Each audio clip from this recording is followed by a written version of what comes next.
Okay, so how do we show the hardness of three coloring? And so that's what we're going to do now.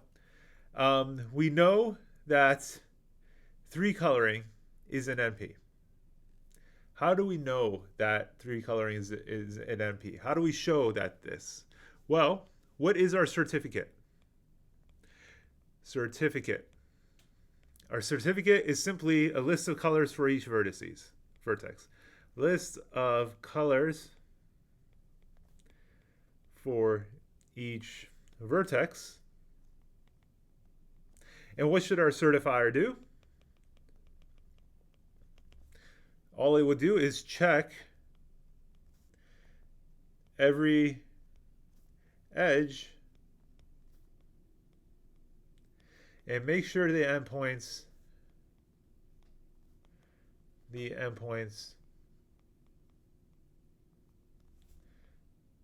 have different colors. Right? That's our certificate and certifier. So this runs in polynomial time. This is, of course, a polynomial time certificate. So what does this mean? It means that because a deterministic machine can verify the solution in polynomial time, then that by definition means that a non-deterministic machine is able to solve the problem in polynomial time. And in fact, that's what we note here, is that we could, in the non-deterministic Turing machine, could simply guess a theory coloring for the graph, and then it will check if the three coloring is valid. Now, if there is a valid three coloring, we know one thing about non-determinism, right? It's lucky. So if there is some valid three coloring for the graph, then we know that then we will check that coloring, and we'll get a firm yes, that is a valid three coloring, and so we'll output a yes. If this isn't a valid three coloring, what does that mean? It means that there can't possibly be a valid three coloring for the graph, right? Because non-determinism. In non-determinism, it's not possible. You get unlucky. Okay, so using this, I mean, this is a non-deterministic algorithm, but you don't really have to go through and argue a non-deterministic algorithm every time. Just arguing that there is a certifier and certificate that's runnable on a deterministic machine in polynomial time is sufficient to show that a problem is an NP. Okay, so that's one step down. That's one part of the NP complete equation down. Now, how do we show three coloring is hard? Well, different ways. I mean, we could choose Hamiltonian cycle as before, go from Hamiltonian cycle to coloring. That might be a hard one, hard reduction. But it might be more prudent just to show a reduction from 3-sat to 3 coloring. Okay? And again, we draw a reduction diagram here. And what do we see? Y is coloring. So we see that the algorithm for Y is the coloring algorithm, and the instance for Y should be a graph. And then we will have a reduction here, and of course the whole thing is the algorithm for SAT. And we got yes, no. So what does our reduction do? It takes in a SAT formula phi, and outputs a graph that has a valid three coloring if the formula is satisfiable. If the formula is not satisfiable, then this graph does not have a valid three coloring. Okay, so we got to figure out a way to transform a SAT formula into a graph that is three colorable or not. Okay, all right, so we got that concept down. We're in good shape. So what's the idea? We need to establish a truth assignment. We know that that phi has n variables and m clauses, and we need to create a graph phi, such that graph phi is three colorable if and only if phi is satisfiable. So we need to establish a truth assignment via colors for some node in graph phi. Okay, so we have three colors.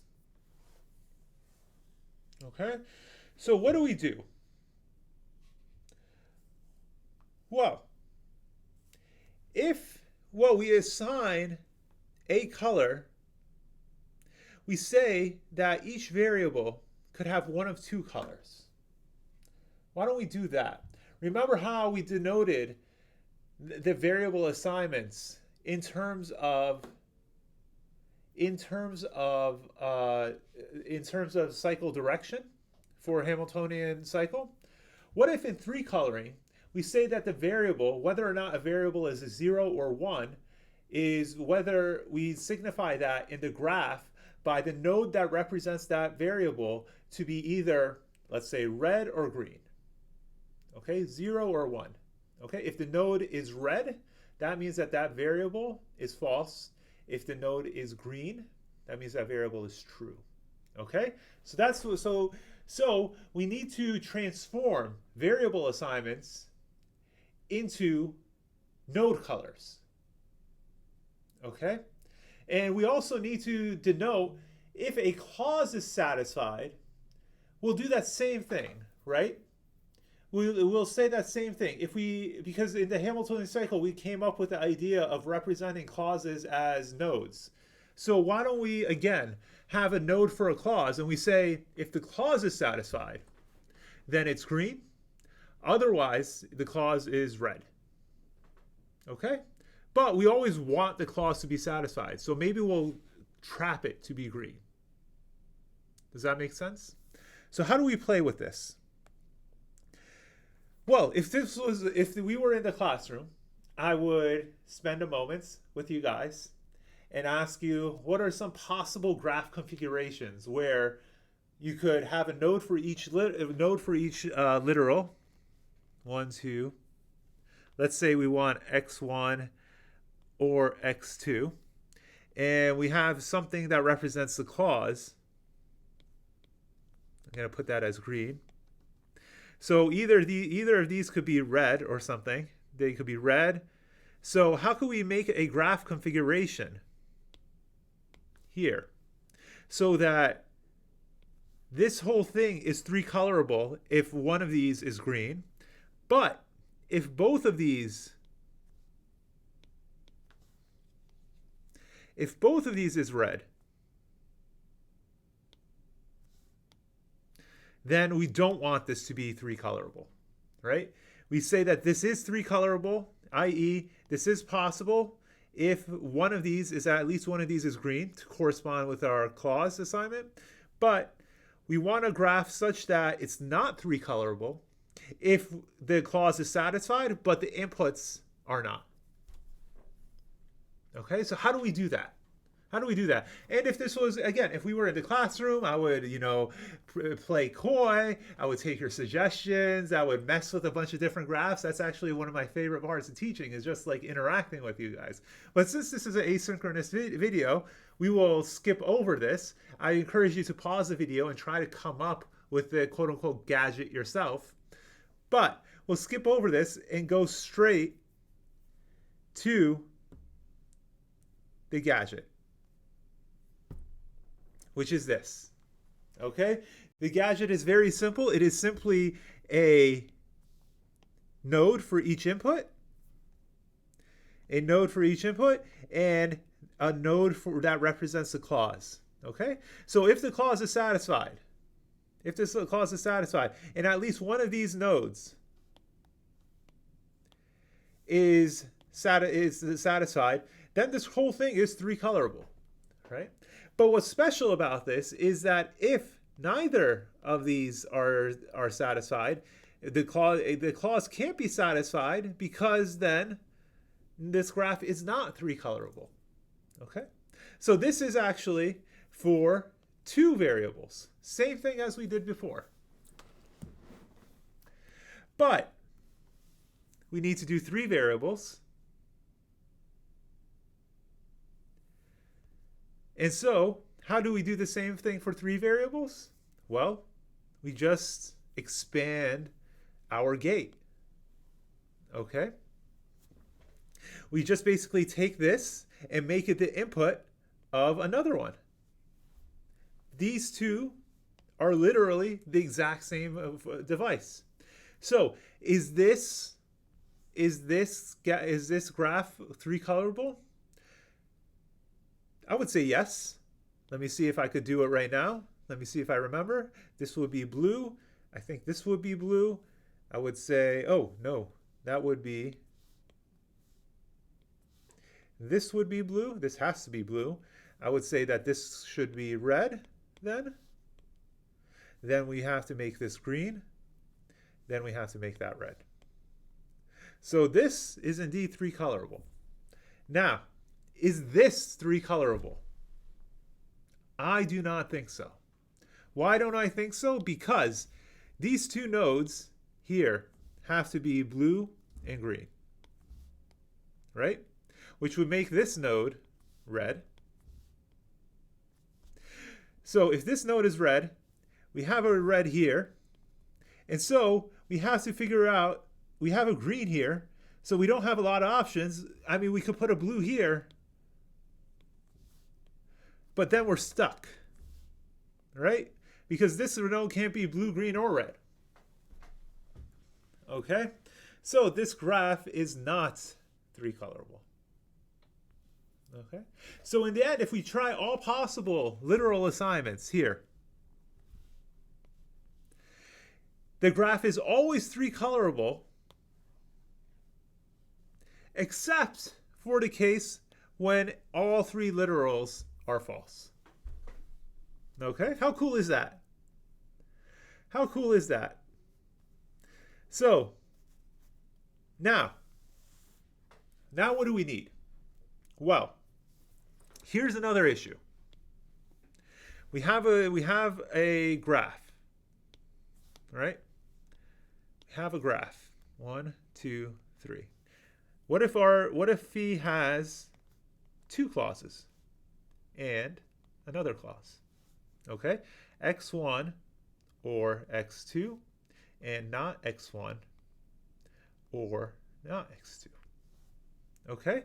So we have a graph like so, and x1, x2, and c1, and then we'll copy this, paste, okay, and we have not here, c2. Now we have one graph for each clause, right? But when we combine them all in one object, the one thing we don't want is to say that both this node is true and this node is true, right? We can't do that because we want because in the original SAT formula, either x1 could be true or not x1 could be true. These can't both be the case in the original SAT formula, okay? So we got to find a way that if this is true, if this is green, then this has to be red. But if this is green, then this has to be red. Okay? So what do we do in this case? We need another gadget, okay? We need another gadget that basically forces us to assign only one of these cases to be green. Okay? And we need that gadget to basically say this is either green or red. This is either green or red, but it has to be different than the other case. And it cannot be blue, right? So we have to make sure it's not blue here. And we have to make sure that this is either green or red, or this is either green or red. So do you see what the gadget starts to look like? Like so. Let's have a base that's blue. Okay? And then let's connect this blue base in a triangle to both the variable and its negation. Okay, so what does this mean? Well, each of these nodes represents a literal. Okay? But here's the thing. Only one of these literals could be green at a particular time. Only one of these literals could be true at a particular time. Okay? So either V1 is true and then not V1 has to be false, or V1, if not V1, is green and V1 is red. You see what I'm saying?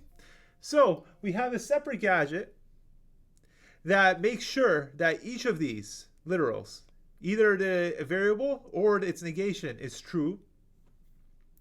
And then we have the gadget that basically allows us to 3-color it only when the literals are assigned in such a way so that they're not all false.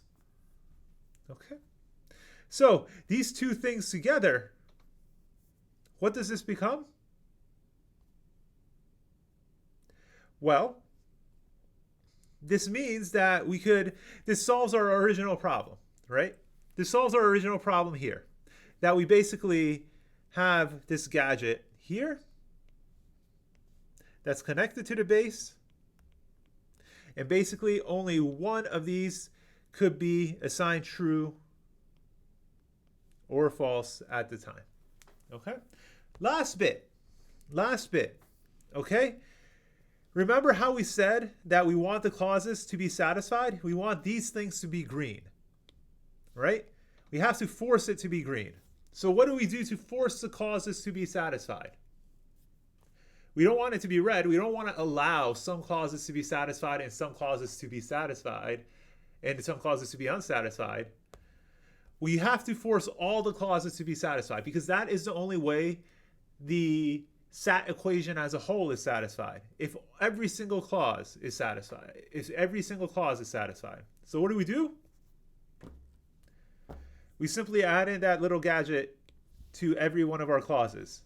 We simply say, take the color base, the blue, and attach it to false, red, and then attach both of those to every single one of these clauses. Okay? And so this graph, this whole thing is 3-colorable only if this graph right here is colored green. Make sense? So bringing this all together, it becomes complex, even for a standard SAT equation like so. You have this right here. And let me use a different color. You have this clause right here, represented by this graph here.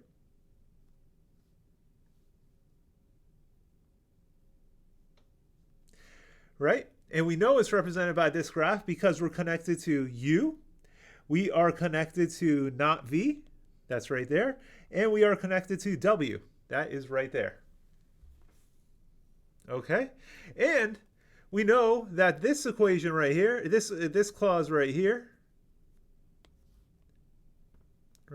is represented by this gadget. Okay? And we know that it's represented by this gadget because it's connected to V right there. And notice that this is connected to V and this is connected to not V. Therefore, either V or not V could be colored green at a time. This is connected to X. That's good. And this is connected to not Y. All right. We know from this gadget, each of the variables could either be true or false. For each of the variables, either the variable itself or its negation could be true at a time, or it could be false. But not both could be true at the same time. So this gadget covers that. And we know from here that these nodes here have to be colored green also. So the clauses have to be satisfied here. All right? So what do we know after all of this? We know that this graph here is 3-colorable only if this equation here is satisfiable. Only if there is some truth assignment for this equation here that corresponds to a 3-coloring in this graph. Okay? So that is what we went through just now.